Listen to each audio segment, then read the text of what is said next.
Hello, everyone. I'm joined by someone who is a driving force in improving acceptance of autism, and his name is Tom Cliffe. So, welcome, Tom.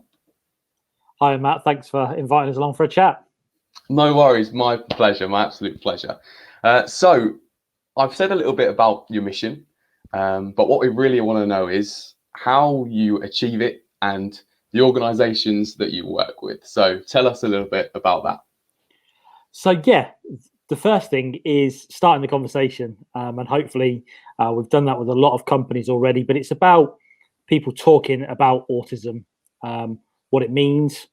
Listening to autistic people is probably the most important thing I can say, and finding out about really small environmental changes we can make, which can help individuals to access a variety of things, whether that be employment as one of our primary drivers, which is what TRACK is all about how we can support employers to make small changes that make their workplace more accepting of autism, or through our cafe, which is supporting individuals to develop employability skills and build up confidence, and then matching the two up. And I think the more we talk about autism, the more we find out, the more opinions we hear.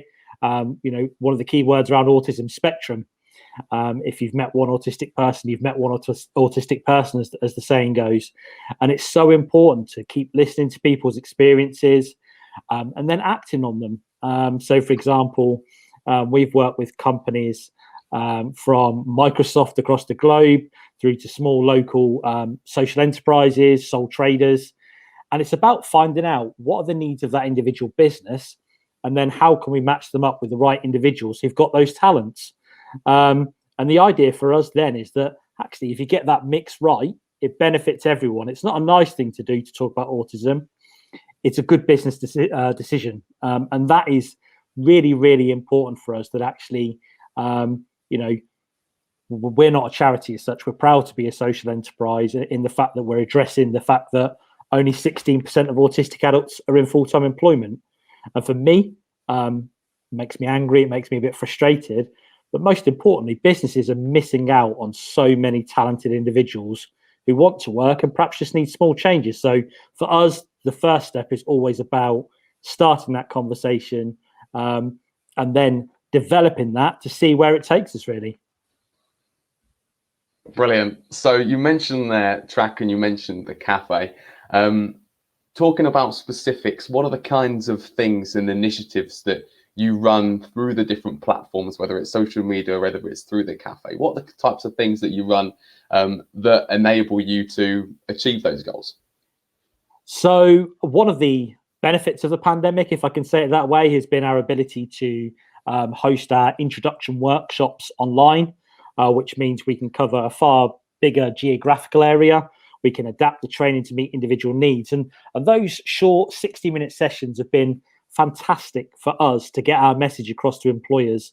And what we can then do is help to develop that and the culture for their specific business. So those online sessions have been great for engaging with businesses and also to help develop understanding. I think from individuals, we've run a variety of virtual sessions for the members of staff who were perhaps seeking employment still, and individuals who we're mentoring. Online activities can be a great way of engaging people. For example, the workshop that we did with Spautism around sports and stats and how that can then lead to employment. And I think anything we can do to engage with people, and in a way, by moving things online, it enables us to practice what we preach, and that is to deliver things in a way which suit the individual. So somebody might not be able to make it to a building at a certain time to do some training. If they can access that from their own home, then that's going to be absolutely fantastic. I think another of our key things that we've done through TRACK is through partnering with local and national organizations to spread the message. Social media can be incredibly powerful in terms of getting people talking about autism. What does it mean? Sharing their own personal experiences. We've had conversations such as this with people sharing their own experience. And that for me is absolutely crucial. The more the conversations get starting, the bigger difference that we can make. And you mentioned right at the start the importance of it, bearing in mind the stats that you mentioned. you were working in the education sector before you came in and started doing track. Was it those stats, and did they kind of combine with your work in the education sector? And you kind of thought something needs to change here, and I'm going to be the one to do it. Absolutely. I mean, I'm incredibly passionate about learning. As a teacher, it enabled me to obviously live that day in, day out through the education sector. But what I found was I started working with a range of individuals who had such a breadth of talent, but they faced barriers and challenges. And for me, those were environmental things which could be quite easily changed. For the person that doesn't like the bus journey to work, let's work from home. For the person who perhaps struggles to communicate verbally, actually we can now communicate via WhatsApp, emails. There's lots of different methods. So I sat in school thinking, you know, we've been relatively successful in supporting people onto colleges, universities. But then this research came out about the lack of employment opportunities. And that for me was where the focus needs to change about how we change the environment. There's a lot of effort and resources put into supporting people to fit in. We train people how to pass interviews. We train people how to write CVs. But actually, if we focused on, you know, is an interview really the best method of assessment? That's a different way of looking at things. And for me, the support for employers and the support for the individuals and then matching the two together is something which I felt was missing, certainly across our local area, but maybe even internationally when you look at the stats, that people do want to learn. We've found from a lot of businesses that they are keen to engage, but they're not really sure where to start, and we want to give them that. And what we've also found with the people that we've got into work is the employers keep coming back saying they're fantastically talented across a real wide range of areas, and that's important for me. We don't just support people into one particular role.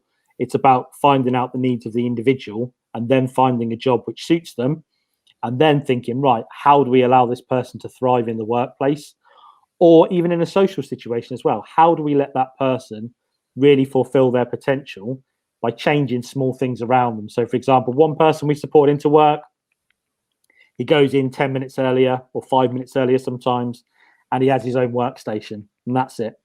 His KPIs, his performance indicators are always very good. He's a fantastic colleague. He was a runner-up in the Employee of the Year competition, which shows how good he is at his job. He just needed small changes making. And that for us is the message that we want to get out to people. Listen, find out what changes you can make them. And then yours is the business that feels the benefits from that. Brilliant. And now fast forwarding a little bit to the present day, we've talked about how you've got to where you are, but Spautism has been around for a year now. It's gone very, very quick. It's been a very quick year. And how would you kind of summarize what Spautism is all about? Because I'm assuming that has come from you listening to people and you being able to use your knowledge that you accumulated in the last few years to be able to put it into practice in a sporting context. Yeah, and I think that listening part has been key. And the individuals we've worked with, we found so many different areas of interest. And one which kept coming up and again was sport in various different formats, be it playing, watching, esports, research. But actually, it was something which, you know, when you're in a football crowd, the only thing that really matters is the team you're supporting. And that was something that which for me was incredibly important. How do we make sure that all supporters, you know, autistic individuals, neurotypical individuals, get the most of that experience? Maybe even those that want to compete professionally, to make sure they have the same opportunities. And for me, Spautism came from a conversation about things which I'm passionate about. In my own free time, I love watching sport. I love finding out more about different sports. And then combined with that passion around supporting autistic individuals, the two together seemed like an absolute perfect match. And it was about making sure we can help create opportunities and not going in with what we want out of it, but actually listening to the people and finding out, okay, people would like to know more about what are employment opportunities within a sports club, within a sports environment. And I think, again, raising awareness of those roles, because I think people assume, you know, for a football club, there's 11 players on the pitch and the coaching staff, but there's hundreds of job roles there available, from voluntary right the way through to senior roles. And actually, each of those is crucial to make a club work. And what we're finding through Spautism as it grows and as we work with like more and more individuals, is that actually there is that passion, be it darts, golf, weightlifting, whatever area it may be, to actually really help create those opportunities for individuals. And if we can do that and make an opportunity for one person, then we're doing the right thing. And hopefully we know it will support far more people than that. But again, it's about listening to the people, that enthusiasm for sport, and then looking at, right, how do we now use our relationships with employers, with individuals, with the community to build opportunities that people can go out and enjoy sport. And that has been absolutely key to what we want to achieve with Spautism. And sport in itself is a great place to find opportunity, but also spread messages as well. So how important is sport in general, as well as Spautism, a good way of spreading messages and raising acceptance? I think it plays an absolute incredible role. You know, the passion of the club you support, or the social media channels, or the different areas that you've got there. These are things which people listen to. You know, if you host an event for Autism Awareness Month of April, that's going to get supporters maybe just asking questions, but it starts those conversations. You see the players come out to warm up with the shirt on, with the logo on. What do we mean by that? And it starts those chats. And you know what? In the stadium itself, where there's a supporter, you know, like we say, the only thing that matters when you're in it inside the ground is the badge of the club that you're supporting. And if we can create those environments that people can do, I think to get that message out to people, sport plays such a vital role. It's something which people enjoy. People take great pride in. You watch, you know, players across a global audience now have the opportunity to let people know about autism. You've only got to look at the kind of social media stories that are out there at the moment, be it around players, their friends, families, things which supporters have done to support other supporters. And especially over the sort of the pandemic period, I think actually people have engaged with more, and there's videos out there, there's the opportunities, read the articles, hear the stories of people. And the more we share that, the more people get to talk about it. And you never know what, the next time that might help create an opportunity for someone to go and enjoy and support the team that they love. And the more people see role models that may also have autism, and they can go, well, I have something to aspire to and be like them. And actually it raises awareness of and acceptance of autism in the average sports fan as well. Yeah, and this is where, you know, from my point of view, I love reading the articles that come up from the individuals and hearing their personal stories, what they've overcome to where they get to, whether it be within snooker, football, photography, around sport, hearing these stories, and it shows people what can be achieved. Because I think, you know, we focus a lot on what people can do rather than what they can't do. And that's a really important message for me, because I think we need to give people the opportunity. And also understanding that, you know, even within a small village, there's a football club, a cricket club, rugby club, bowls club, you know, darts, pool, whatever it may be, that first bit of engagement that someone feels they can go and get involved and give it a go. Who knows where it may lead? We've seen now people, you know, creating an impact across the world that are autistic. And that message is that you can do it. You can go out there and you can achieve your goals. And actually, what we've then got to do, like you say, acceptance isn't just like the difference is key. Awareness, people talking, people perhaps knowing what the words mean. Acceptance is just accepting people for exactly who they are, and that person not feeling any need to act in a different way. They can act and feel free to be themselves, and that is crucial. And that's where we then see people going on to achieve great things. And actually, the more we hear these positive role models, the stories shared, the family members, we see people on TV, in films, whatever it may be, the area people are passionate about, it goes on to create opportunities for people. And that is absolutely massive. And of course, April is Autism Awareness Month, but how important is it to spread this message all year round and not just 1 month, 1 week, or 1 day? Yeah, I think you'll find the autistic community can be quite split on Autism Awareness Month because, as a term itself, what do we mean? We need to be aware of autism, but it's important. If you're autistic 24 hours a day, 7 days a week, every day of the year for all of your life. And I think as a community, people need to listen day in, day out. And from a business perspective, Autism Awareness Month is a great month to build some engagement. People perhaps search the word more than they may have done before. But for us, the hard work starts the next day. We always want to keep raising that awareness, whether it's an extra business, whether it's an extra individual. And that is something we need to talk about all year round. And again, I think sport plays an incredibly powerful message, powerful part in displaying that message, because obviously there's different sports played throughout the entire calendar year, and there are opportunities for people to thrive. And for me, awareness days are fantastic to get that first part of awareness, but the acceptance is the bit that we really, really need to strive to work towards. We're making small steps. There's a long way to go. And a key part of that is listening. If people tell us things and we ask for opinions, let's not be offended if they tell us the truth. Let's listen. Let's see how we can build. Let's see how we can improve things. We don't get things right all the time. I don't consider myself an expert, but I'm certainly passionate about helping to create opportunities for people. And hopefully we'll continue to do that for many years to come. And we've spoken about how employers and organizations can help with the mission to raise acceptance of autism and bring autistic individuals into their working environments. But how can the average person or someone who's just watching this that might not employ people but wants to help out, how can they kind of get involved? I think, again, we run sessions. There's lots of online materials now. Twitter's a fantastic area to find out individual people's experiences. Follow these key individuals who are out there, listen to their stories, hear their experiences, recognize the challenges which the individuals face, but also the successes that they have.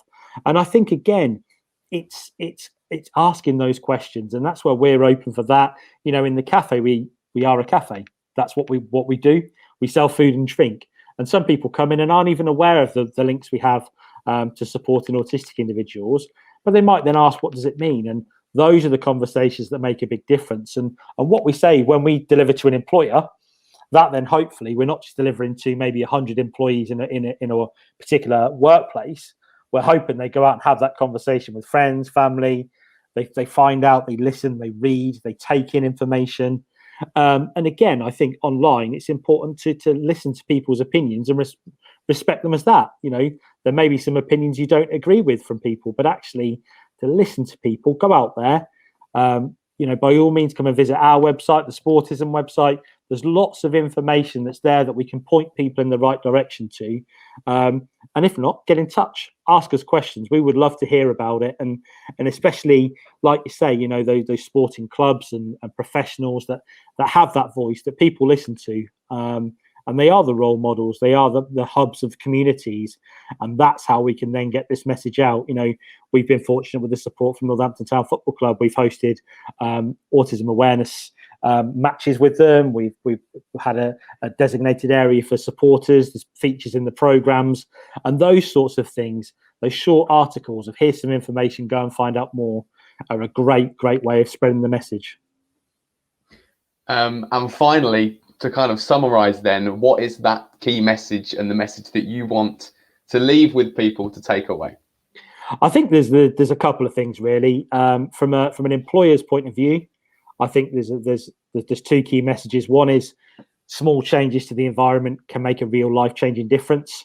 Don't assume to meet someone's needs, you're going to have to make huge changes. They can be ever so small. And following on from that, it's a great business choice. This is going to benefit your business. This isn't a nice thing to do.